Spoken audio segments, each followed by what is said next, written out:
top of the hour. So good morning, everyone. I'm glad that you decided to join us today, wherever you're joining us from, whether you're from the Pacific Northwest or you're from some other part of the country or some other part of the world. We're so glad that you're here at Unity of Tacoma. That's where you've landed. And that's where we're going to be for the next hour or so. And I'm so excited to have you with us. My name is Lori Irwin Johnson. I am the spiritual leader here at Unity of Tacoma for today. And so I'm really excited to be able to go through this process of completing Faith in Action. We have been studying Faith in Action. Faith in Action, for those of you who are just tuning in for the first time, Faith in Action is a program that we do once a year that focuses on a book and a specific topic. We have book study, we have art projects, and we meet together and just have this one united focus throughout the entire pre-holiday season. So today is our last day, so we're wrapping up our Faith in Action book study this week, and we'll be completing this book that we're reading. So I'm really excited about that, and also sad because it's been a really great book. So like I was telling people telling the group earlier, it's really a good idea to keep it next to your bedside, because it's one of those that you can refer to on a regular basis to bring you back to center and remind us what it is that we focused on throughout Faith in Action. So it's been such a joy to go through this book. And if you're just now joining us, we have been doing, excuse me, Understanding Your Soul, the Channeled Wisdom of Jesus by Christine Bush. And that's the book that we're focusing on. And today we're going to be focusing on chapter number 11 and an excerpt from that. And I always say this as a preface before I start speaking. There is so much to cover in each chapter that I had to pick one little excerpt so that we can talk about and we can expand upon. And that's the beauty of this book. You can have it with you, like I said, at your bedside, and be able to refer to that on a regular basis, because there's so much to take in that reading it multiple times would be very beneficial. So today's we're looking at Love in Motion, the Activist Path of the Soul. So that's my talk title. So I'm really looking forward to that. It's going to be a great completion, and I am excited that we're moving on to the holidays already. I can't believe that I said that. So the holidays already. So, but before we do that, I wanted to talk to you a little bit about the fact that we have Faith in Action, and we do art. And I wanted to show you, you see that behind me, I have two art pieces today, and I'm going to share those with you. So hold on a moment while I do that.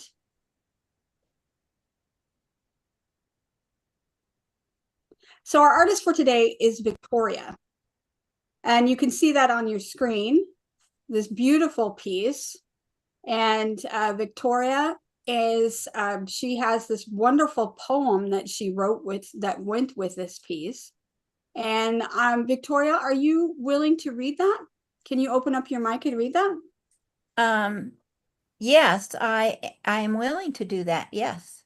Okay, great.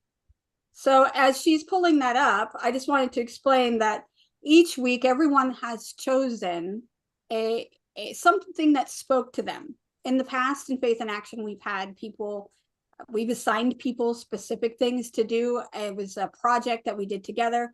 But because this book is so personal, and the journey is so personalized, that we decided we would just let the artist decide how the book was speaking to them. So this is how this chapter spoke to Victoria, and it's just a beautiful piece. So I thank you for doing that, Victoria. Are you ready? I'm ready. Okay, go ahead. So my assignment was this last chapter, and with the last chapter was kind of a simple synopsis of questions to be answered about the whole book.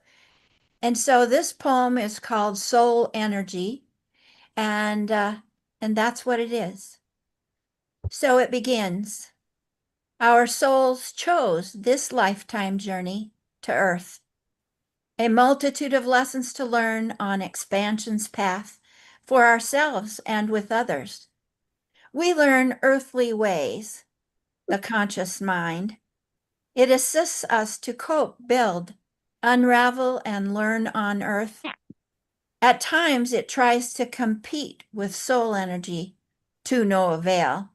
Soul energy is part of the continuum of universal energy. Soul energy is love. Love conquers all, brings alignment with constant expansion. Our soul energy is more than we can comprehend. Therefore, we are more than we know. But we perpetually learn.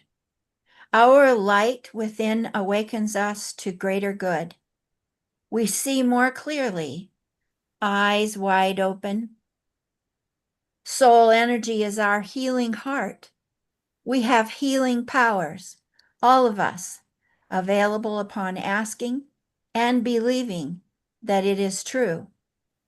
There is wholeness in my soul through gatherings of enlightened soul spirits in communion. Our soul energy has special connection with all energies. We draw strength in love and gratitude from the greater all. We each walk our soul's path with absolute free will and full choice. We are autonomous together. Our souls blossom as we follow our paths. Seeds are planted along the way. Plants of lessons learned sprout and grow. We burst into bloom in the ways of kindness, respect, empathy, and love. Love is energy. Love in action opens the doors to peace and understanding, and a garden blooming in full sunshine. Lessons learned, energy expanding. Beautiful. Thank you so much, Victoria. You're Do you want welcome. to talk a little bit about that inspiration, or you feel complete with that? I feel complete with that. My picture is all about the garden in full bloom. Absolutely. It's beautiful. Thank you for that. You're welcome. All right. And let's move on. I want to go back 1 week to Karen. Karen was our artist last week, but we were on a kind of a little field trip, a virtual field trip. We went to Unity of Olympia to watch John Stringer speak and sing. And so we didn't focus a lot on our faith in action art last week. So I wanted to show Karen's artwork this week from last week. And it is also beautiful and looks just as beautiful on the orange as it did on the red from last week. So I really love it. It's just really awesome. And she also had a poem. And so I would like to read that for you today. And the poem is Love Connection. Alone, I plot and prod, moving through crannies of life. Time ushers my body from young, I know nothing but ego, to old, I think I know all. My divine nature evolves with understanding. Soul connects me to one source and one force. With more ease to explore, unlimited potential, and quantum possibility. Soul energy sachets and spirals. With never-ending expansion, I balance my path through thick and thin with a strong voice of creativity and survival. My soul intertwines with friends each step of the way. I revel in the passion and joy they ignite in me, and I in them. It's love. So that's a beautiful reading to go with a beautiful piece. Thank you so much, Karen. You will see it as I'm speaking. You'll see both of the artwork behind me as I speak. So each week we've had a new installment, and this is the full wall, our full Faith in Action virtual exhibition wall for everyone to see. So the first week we had Denise, the second week we had Patricia, third week we had Katie, and then Sharon, Debbie, Karen, and then this week, Victoria. So each one, you can see how unique they are and how different they are and how Spirit spoke to them and through them as they were going through this book in Faith in Action. So I just want to say thank you so much to all the artists and all the people who've contributed, whether you contributed art or you contributed your thoughts and ideas through our book study, and just being here on Sunday and being able to experience Faith in Action together. It's been a wonderful experience, as always, as I enjoy it each year. And so thank you to all of you for your contribution. It's been wonderful, and I so appreciate you. All right. So now I'm going to stop share, and I'm going to invite Victoria up for our announcements. Well, welcome everybody. Next week is going to be Gratitude Sunday. Our guest speaker will be David Elliott, and our musical will be from Stephen Plummer. I'm so looking forward to that. On September 30th, Advent will be beginning, and we'll be using the Unity Advent booklet with Love at Christmas, and this is what it looks like. Oh, you got that. Yeah, that looks nice. Yes, I ordered it about a week or a week and a half ago. The book is going to help us pause and center ourselves in spirit each day. Exploring love in all different forms, you'll be invited to celebrate the divine love born in us all by reading. There's several parts to it, little booklet, but carries a lot. Daily devotional readings, and then there are Sunday essays on Advent themes of hope and faith, peace, love, and joy. Special Christmas Eve and Christmas Day readings. There are more messages through the 12 days of Christmas to Epiphany.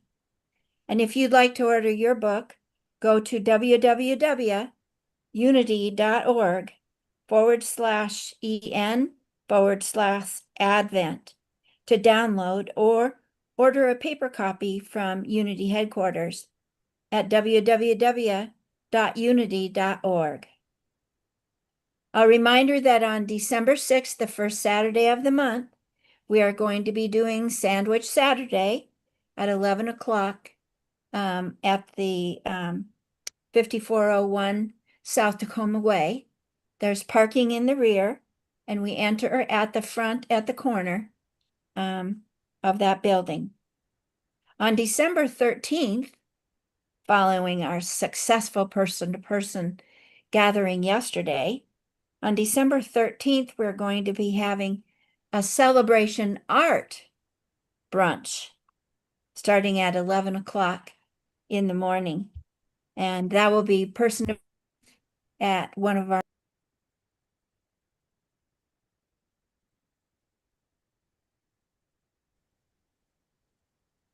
Victoria, you're muted.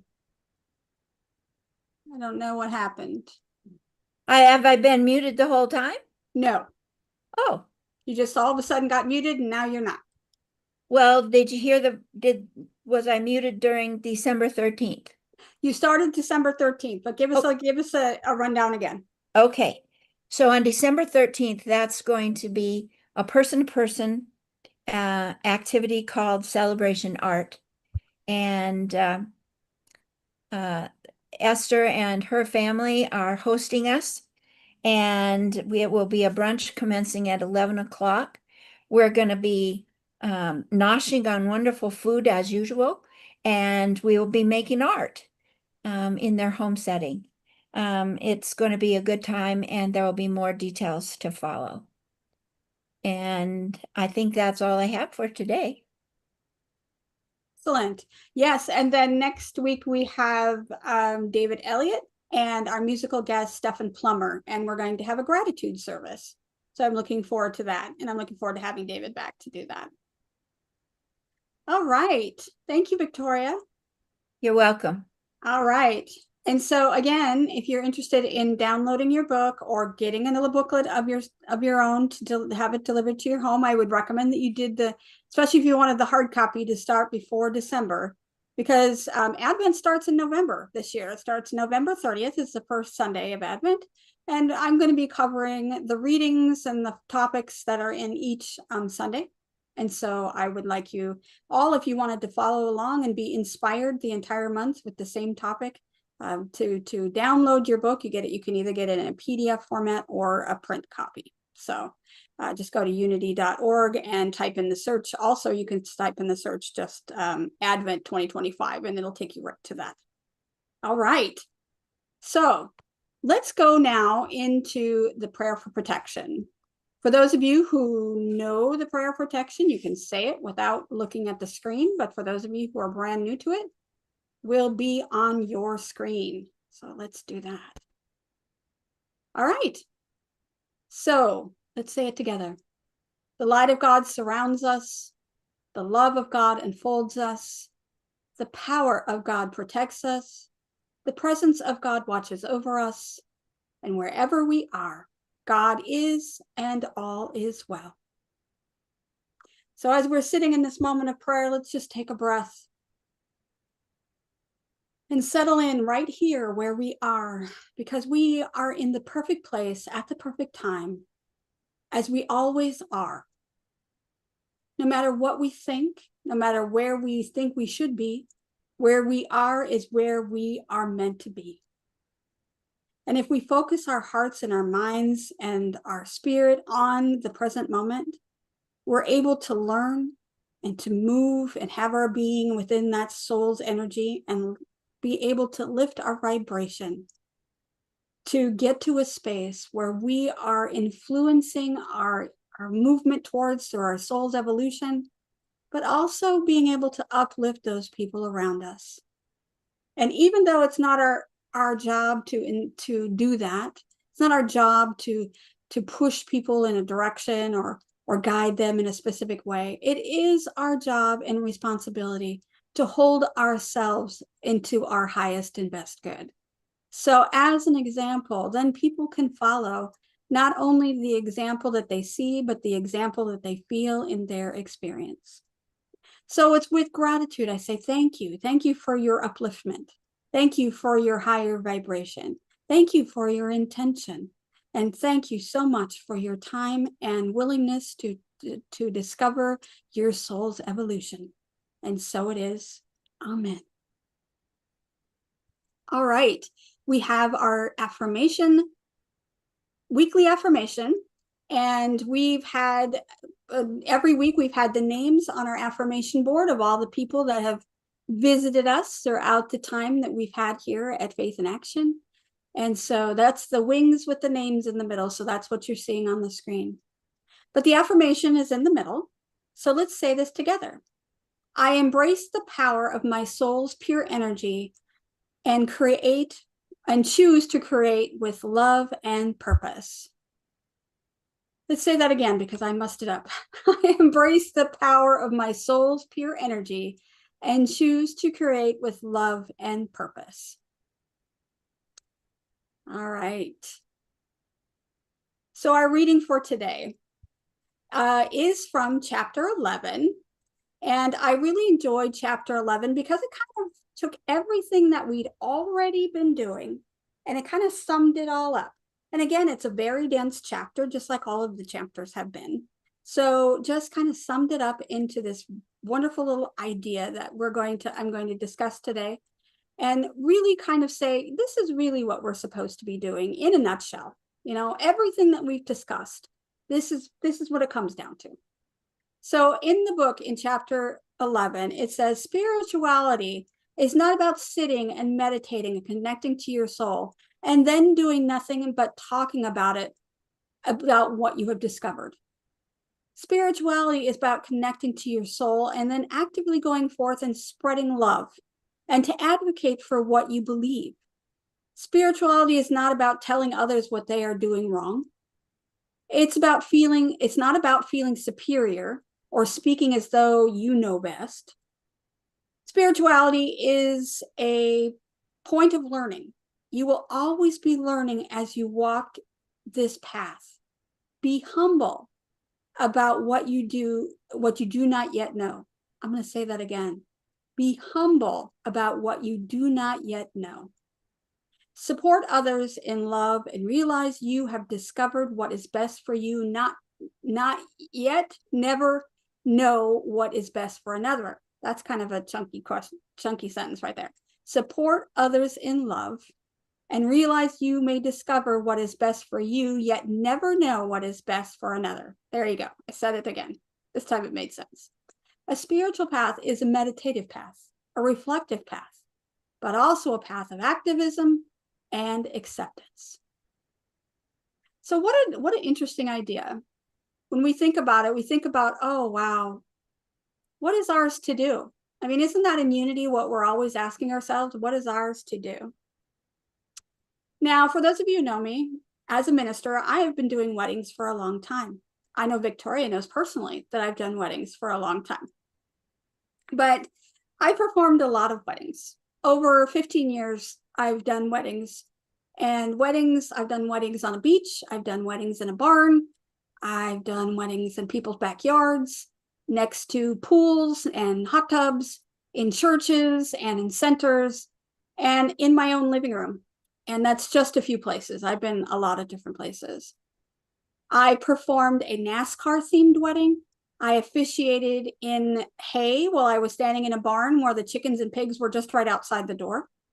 I officiated a wedding on Halloween where we wore Halloween costumes. And I officiated on lakes like Wapato and Stillicum Lake and near the Puget Sound. And so right on the water on the beach and in people's homes and overlooking the water, it was just absolutely beautiful.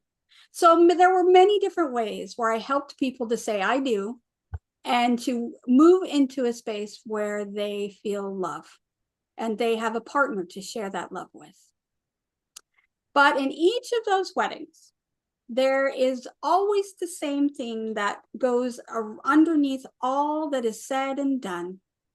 And the theme is love one another. It is always love one another. And one of the Bible verses that is always requested, if I do a Bible verse, there are other readings I do as well, but the Bible verse that's always requested is 1 Corinthians 13, 4-7. And it reads, love is patient, love is kind, it does not envy, it does not boast, it is not proud, it does not dishonor others, it is not self-seeking, it is not easily angered, it keeps no record of wrongs. Love does not delight in evil, but rejoices with the truth. It always protects, always trusts, always hopes, always perseveres. Love never fails.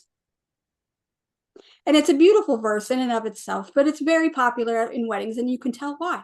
Because it's all about love, right? It's so romantic, it's so beautiful. It's how you want to start out your life with your partner, with this idea of love and compassion and care for each other. But that specific passage wasn't really written for weddings. It was written by Paul the Apostle, and it was written because it was in response to the cultural and social divisiveness that was happening in the emerging Christian church at the time. It was about social upheaval and how there were split up into us versus them. Doesn't that sound familiar? That we have the split between us versus them. So even though this beautiful themed, this beautiful theme about love and ideas about love seem like it's so romantic, it's not. It's about everyday love. It's about the love that we feel for our friends, our family, the community that we're in, the strangers that we don't know, and the enemies that we do know that we probably would like to forget. But it's about love and loving one another. So I'd like to split it up a little bit in comparison to what we've been learning in the book. So the first thing it says, love is patient. Now, patience is really hard to come by these days. I don't know if you've ever been anywhere, whether you're in the grocery store, you're driving your car, You're moving through this town, you meet a lot of people who are busy, and they may not be patient. They're impatient. So this love is patient transcends the love that we just experienced with our spouse or our partners. It includes the love of all community in all circumstances at all times. So when somebody cuts you off on the freeway, that's where that love comes in. Or when you're standing in line at the grocery store and somebody is just being a really pain in the rear, that's when this love comes in. This is the type of love that was brought up. Love is patient. And then love is kind. So what does that mean? So when we are upset, we default to patience and kindness. The next couple of lines, it does not envy, it does not boast, it does not dishonor others, it is not self-seeking, and it's not easily angered. It keeps no record of wrongs. So what we're experiencing on our own personal soul's journey is our own soul's journey. And it says this specifically in the book that we read throughout Faith in Action, that we are on our own soul's journey. And we are responsible for how our spiritual development, our soul's development unfolds.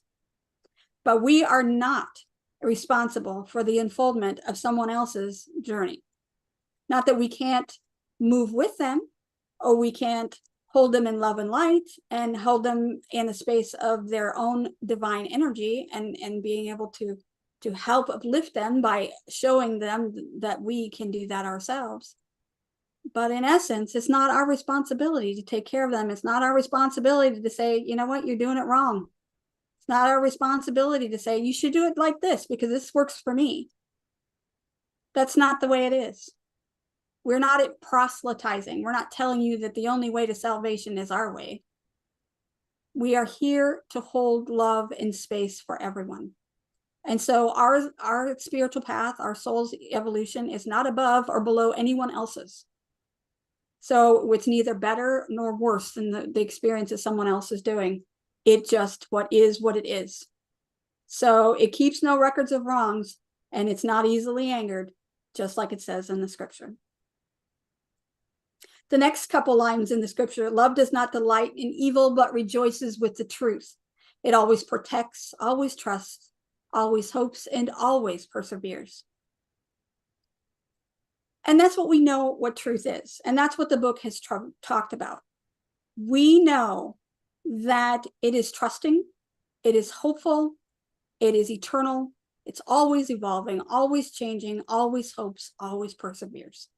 And that's what this whole entire book has been about, to teach us, to remind us, to remember who we truly are. And finally, the last portion of that lesson, it said, love never fails. And that sums up the entire book to me. Love never fails. It's all about love.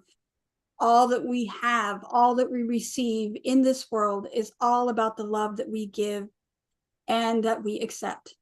How we raise our vibration for ourselves and affecting the world around us, that is the love that we are sharing with others. And it's also showing love to ourselves in the process as we allow ourselves and our souls to evolve in a way that is the true potential of our soul's evolution.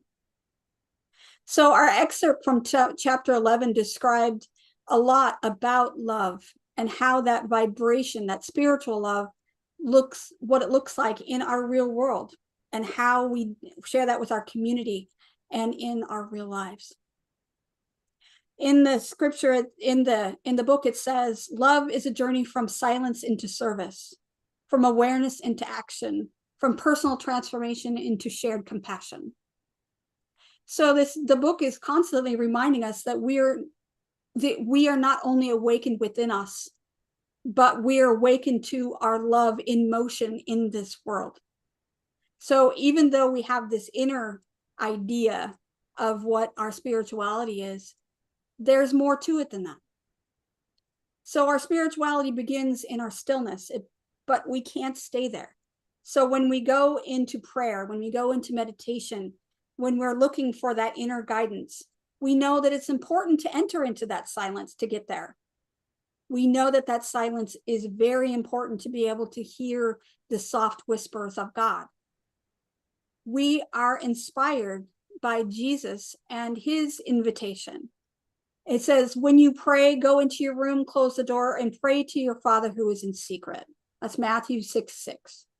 So in essence, he is telling us, make sure that you get into the silence, because that is where you'll hear God. In Unity, we often say, be still and know. How many times have you heard that? Be still and know. Stillness is where we remember what is true and what is real. Stillness is where we remember who we truly are. And it's in the stillness is where we remember the oneness with the divine. And in the reading, it reminds us spirituality is not about sitting in meditation and then doing nothing. If spirituality or our awareness never goes beyond our spiritual experience and move into spiritual expression, then it becomes a spirituality that's centered, that is self-centered. It becomes spiritual entertainment instead of a true calling or a true depth of understanding. We gather together to gain insight. We can talk about those insights that we receive. We can journal about them. We can meditate on them, pray on them. But if no one feels more love because of our enlightenment, then we're still in the beginning of our spiritual path. Because in essence, it's not all about us. Yes, we're working on us to evolve as a soul's entity, but we're also here to experience the world as human beings.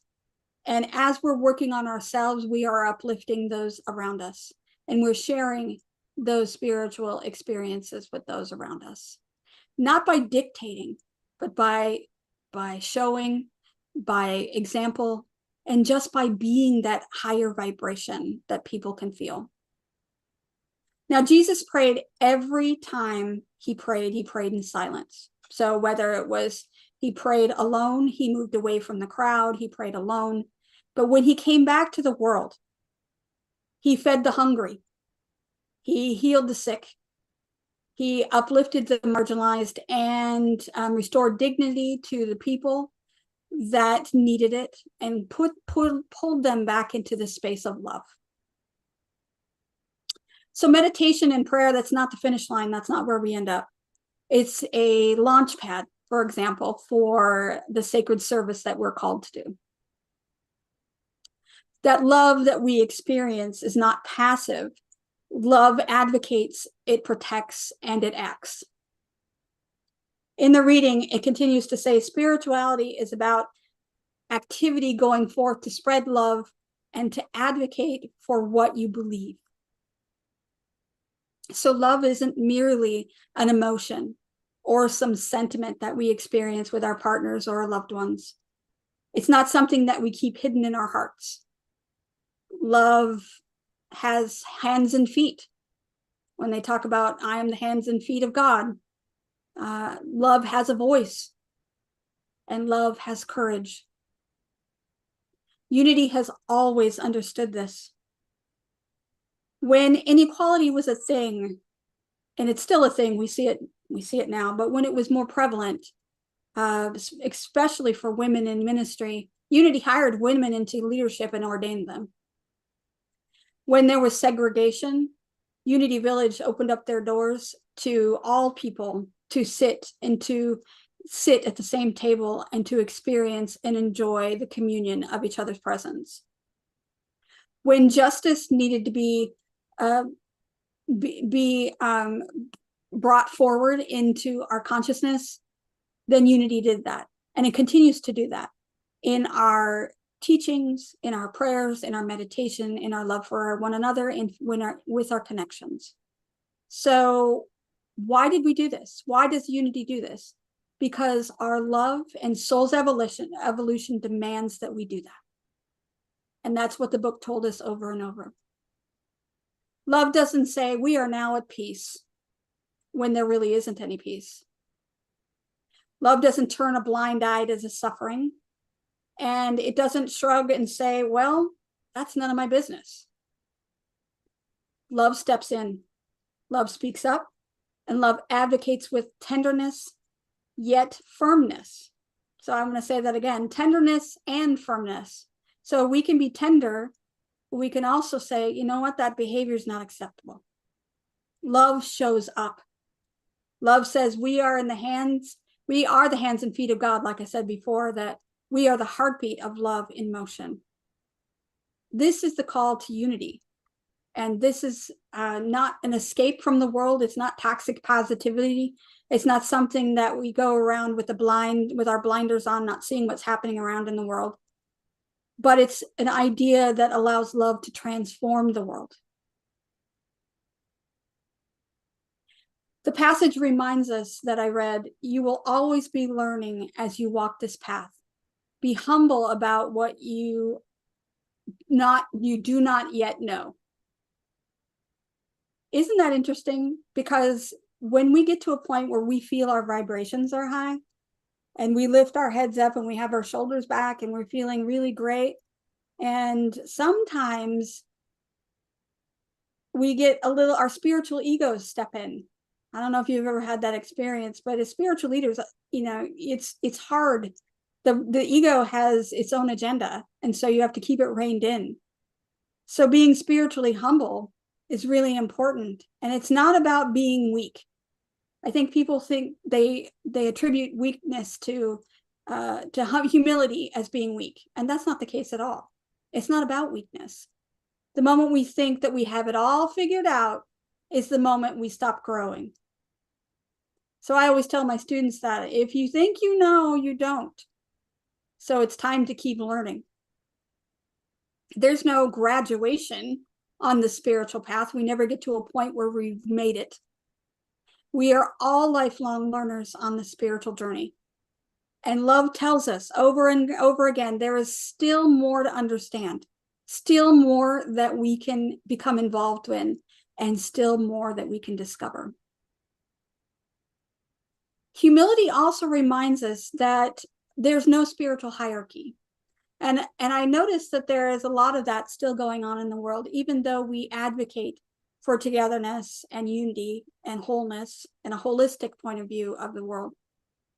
There's no advanced soul or beginner soul.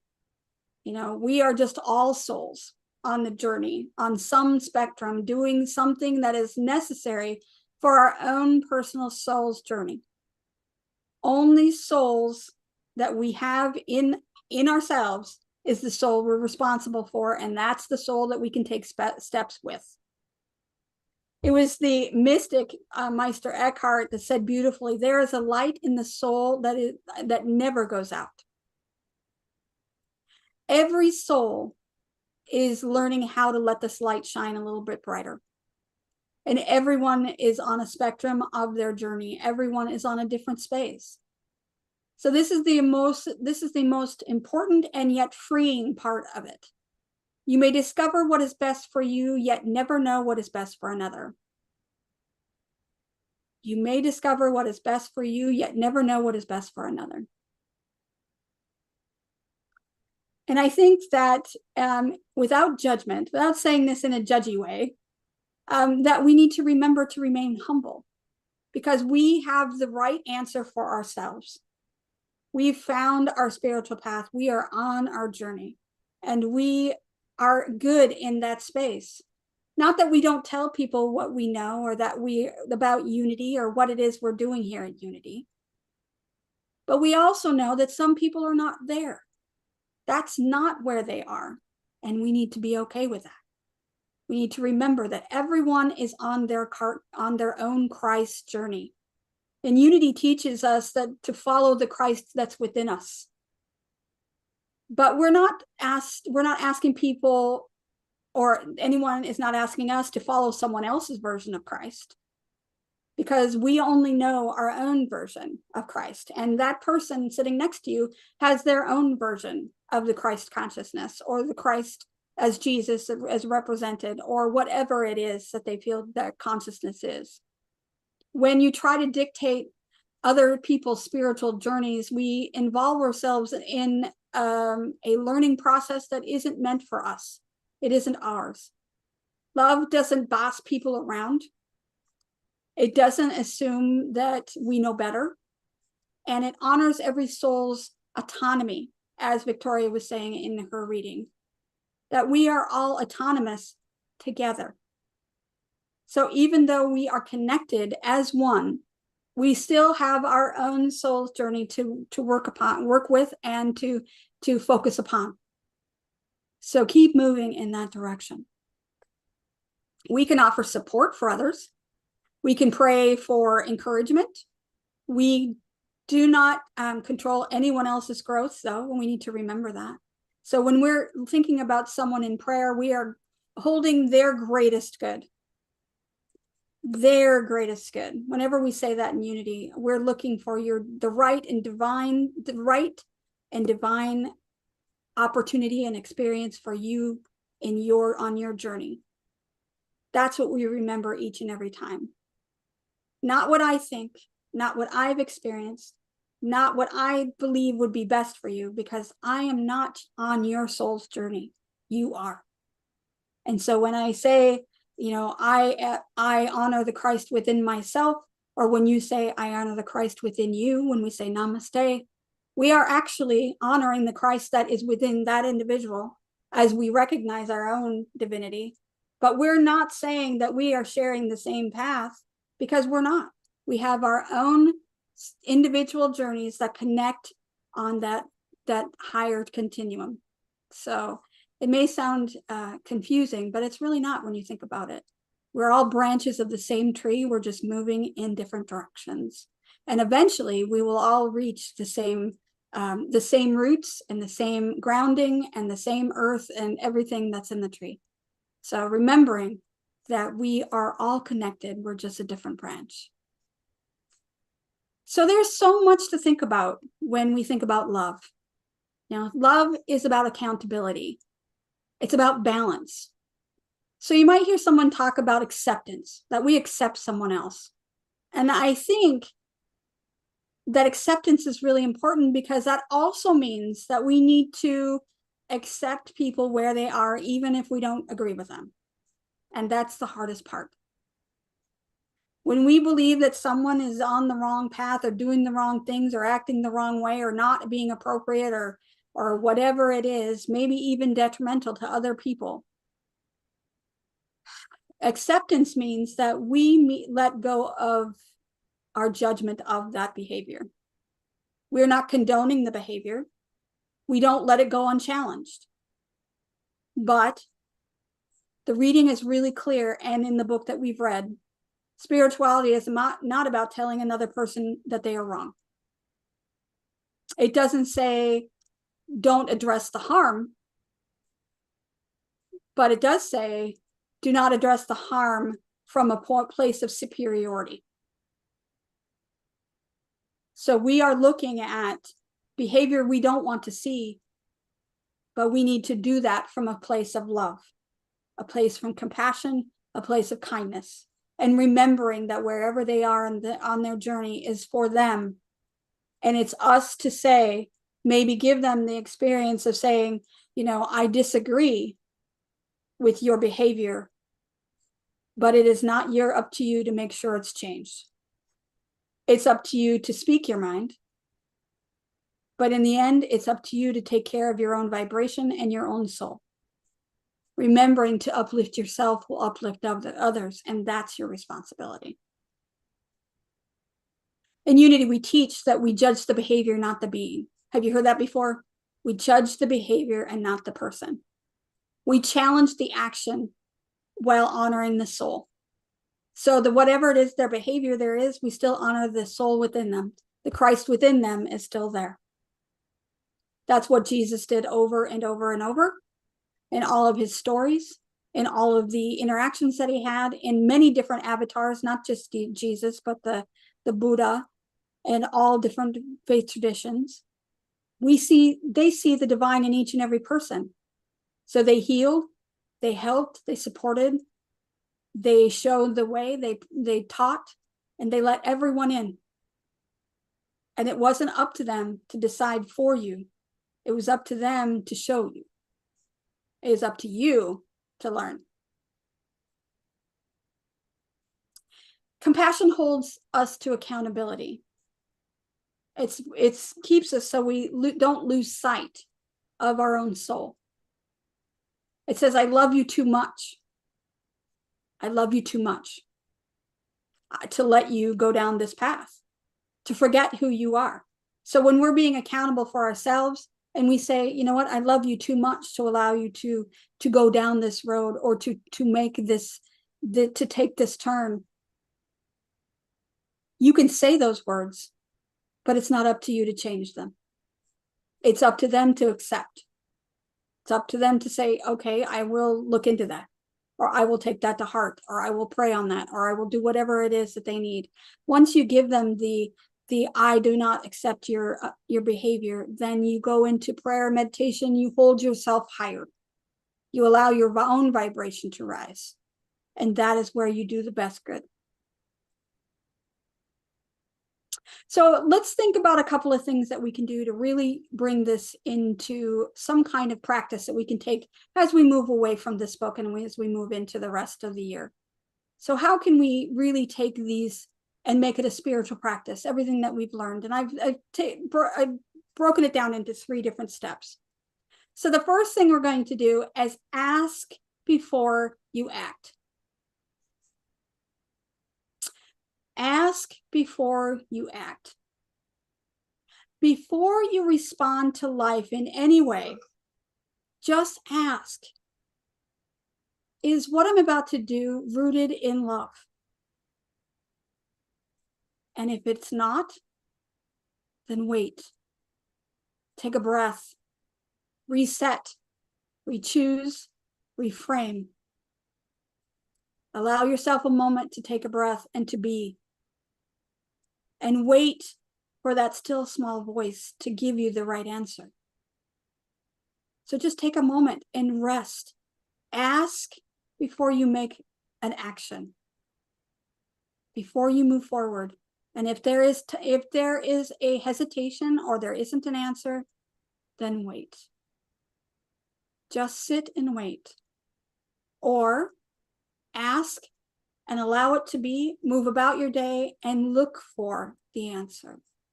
Always be on the lookout for those answers. Number 2 is the thing that I got from this book, is be a student in every single moment. That every experience, every person that we meet, every challenge that we experience in every part of our soul's curriculum, we are moving in a direction of learning. We are learning every single moment of every single day. And yes, there are going to be times when we're going to say, why is this happening to me? Why I do all the right things and this is happening to me? Instead of going, why is this happening to me? Say, what is it I'm supposed to learn here? When we look at it again and come from that space of our soul's evolution, what are we looking for? We're looking for the moment of learning where we can gain knowledge. And then when we go from this place of why me to what can I learn, then that shifts our whole entire perception of being. Number 3, and let love lead us into action. So we begin to choose what it is we want to do on a daily basis, and we can do things that we would like to do in love. So let's, for example, especially with the holidays coming, let's think about what can we do that brings about love. So call someone who's lonely or someone you haven't heard from in a while. Say a prayer for someone who's struggling. Those prayers are important for the development of your own soul and the upliftment of your vibration, and holding on to their greatest good is what it is that we need to do. So prayer for somebody is really important. Another thing that's really important too, as we're coming into the holidays, is set boundaries. Setting boundaries for ourselves and for others is really an act of compassion, not only for ourselves, but those people that we're setting boundaries for. We are setting boundaries for the greatest good, so we all live in that higher vibration, that we're not being brought down into that lower level that takes us backward instead of moving us forward. You could always vote in alignment with what your beliefs are. And we do that here at Unity. We do that. We vote for what we believe in. And we're very, very open to the experience of sharing our ideas in order to get the vote that works for the greatest good for everyone. That is how we can move forward in this world and take action in a way that allows us to stay in that higher vibration and not to be pulled down into the divisiveness of our society. We can be advocates for equity and inclusion and being available for people who need a voice when maybe they are not in a place that can use theirs. So being an advocate is really important, and doing that is an act of compassion, and it's love in action. And finally, it's about speaking kindness. Being kind doesn't cost you anything. Even if you disagree, kindness is not necessary. I mean, kindness is necessary. Unkindness is not. Being mean or judgmental is absolutely the opposite of what it is that we're looking for. We're looking for kindness. How can you be kind to that person at the counter at the grocery store that has had a really bad day and they're grumbling and being mean to the people around them? What can you do? Maybe it's maybe it's your voice that changes their mind with something nice that you say, or maybe just holding your vibration higher to maybe put them in a higher space. You know, kindness doesn't cost you anything. And the holidays is one of those times that you think that it would be more prevalent, but I find that the stress of holidays sometimes takes that kindness away. So remembering to be kind is really important.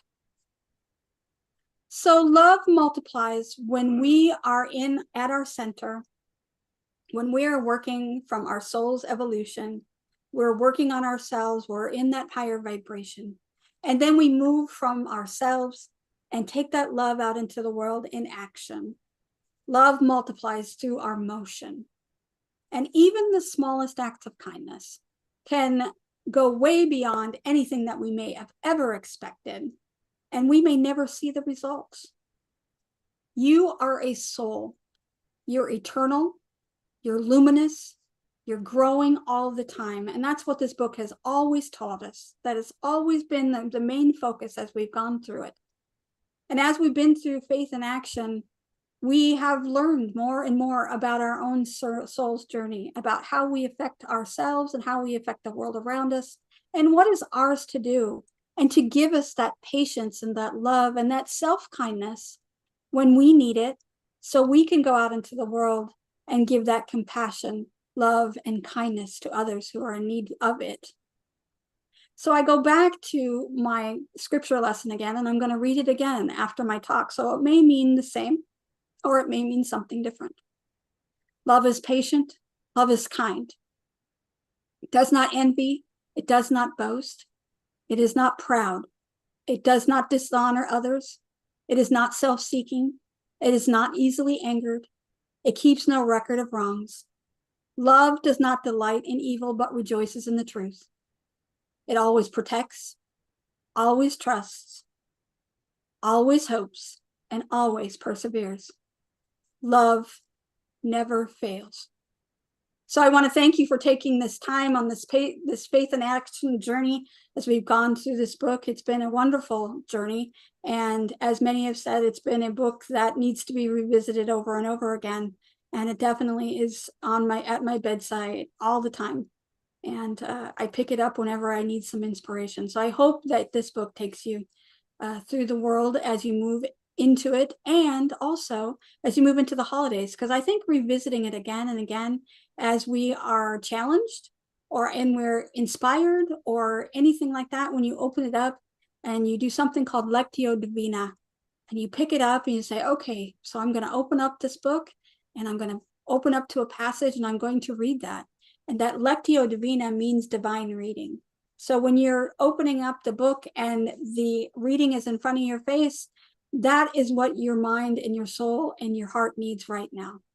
So read that passage, meditate upon that, journal about it, and allow yourself to pray from that space and see where it takes you from there. And I think this book will be a wonderful addition to any kind of spiritual library. So thank you so much for this wonderful Faith in Action. All right, so let's go into meditation. And let's see if I can do that.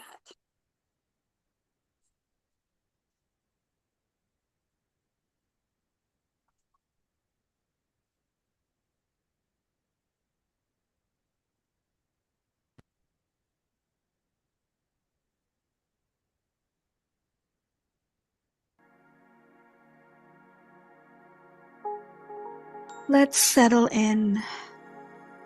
Take a deep breath in and gently exhale. Let your body soften into the support beneath you. Allow your shoulders release any weight they've been carrying. Let your mind know it can rest here. In this moment, all is well.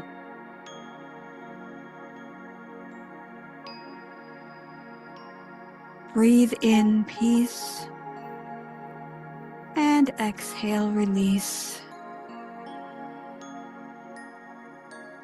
Again, inhale peace and exhale release.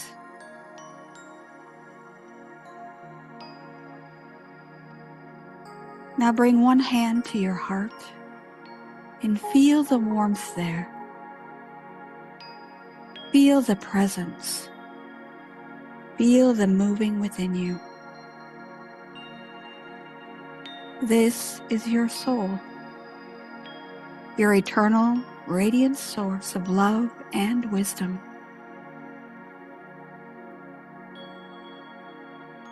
You're here to connect with the light and then carry it forward into the world.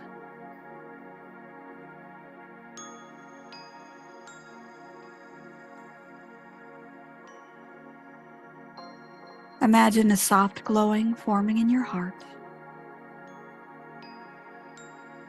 a light that holds ancient wisdom, love without condition, and divine purpose.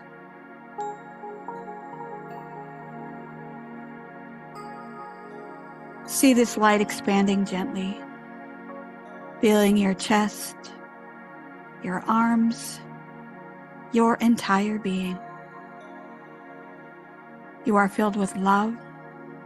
You are filled with clarity. You are filled with divine energy.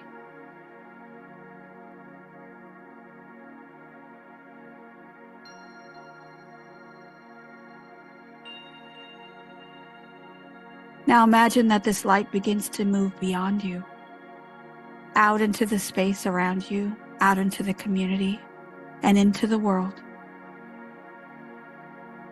Your soul doesn't shine for you alone. Your light is a gift to others. Silently affirm, I am love in motion. I am a channel of healing and compassion. Feel those words vibrate inside you.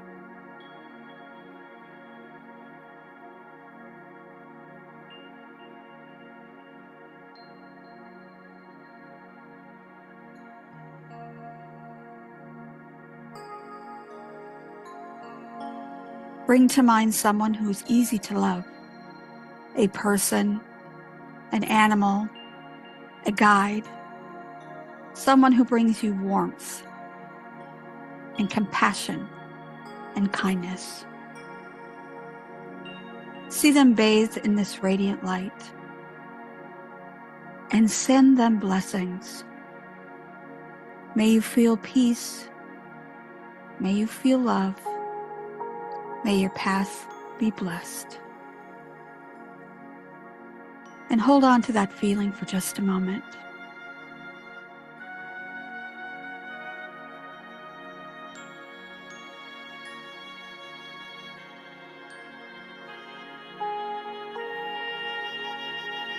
Now gently bring to mind someone who challenges you, someone whose behavior may be difficult to understand or accept. See their soul, not their actions. See their spark of light, even if it's dim. See their journey that's still unfolding. Let your heart expand enough to include them too. And silently offer to them, I support you in love.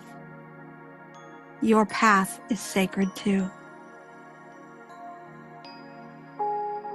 You're not condoning harmful action. You're simply choosing to stay rooted in love. This is spiritual strength. This is activism with compassion.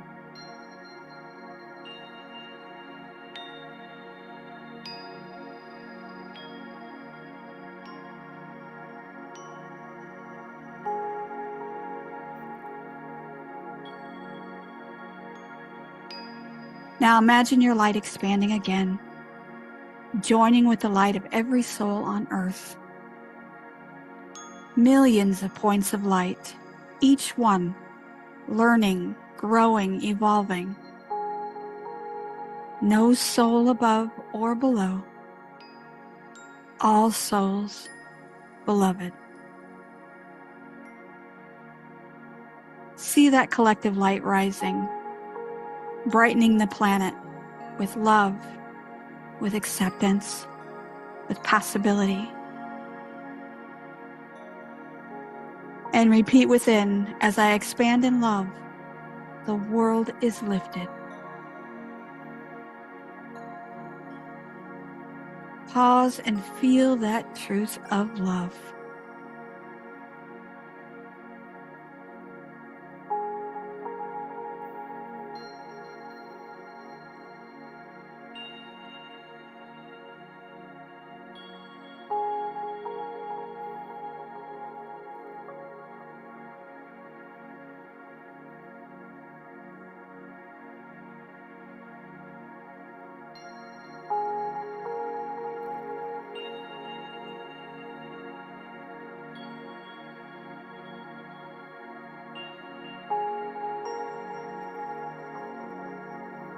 Bring your awareness back to your own heart. See it steady and strong, alive with purpose. Know that each breath you take is a reminder of your connection with Spirit. Each thought of kindness is a prayer for the world.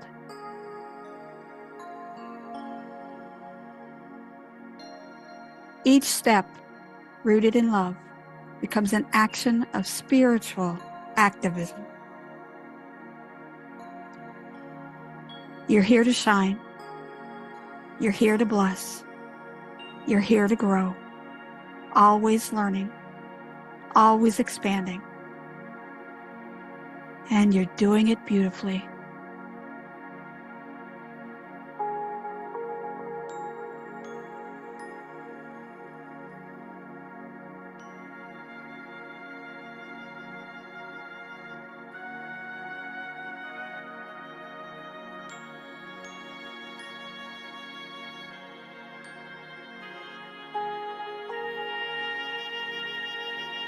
And as we come to the end of this meditation, take one more deep breath and slowly let it out with gratitude. Thankful for all that we have, that all that we are. Place both hands on your heart and say, thank you, God. Thank you, soul. Guide me in love.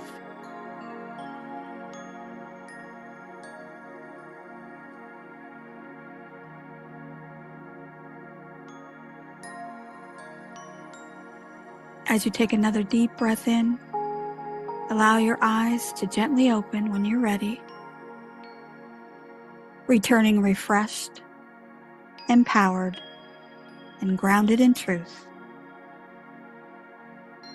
Your spirituality does not live only in silence. You are love in motion.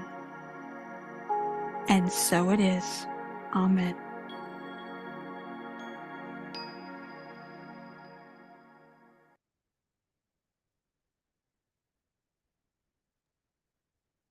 And as we move out of meditation, I just wanted to take you out with a short blessing. So if you want to pray with me, close your eyes and get into a space of just being, because it's such with gratitude. I'm taking you out with our last Faith in Action service for this year.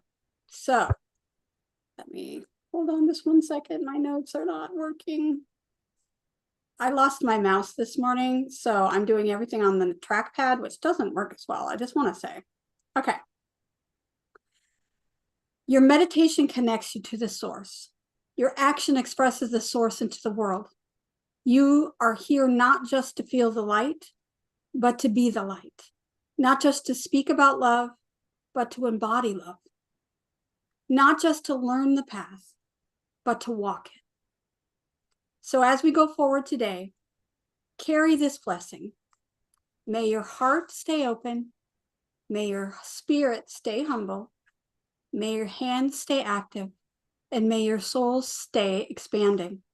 And may your love be a gift for the entire world. And so it is. Amen.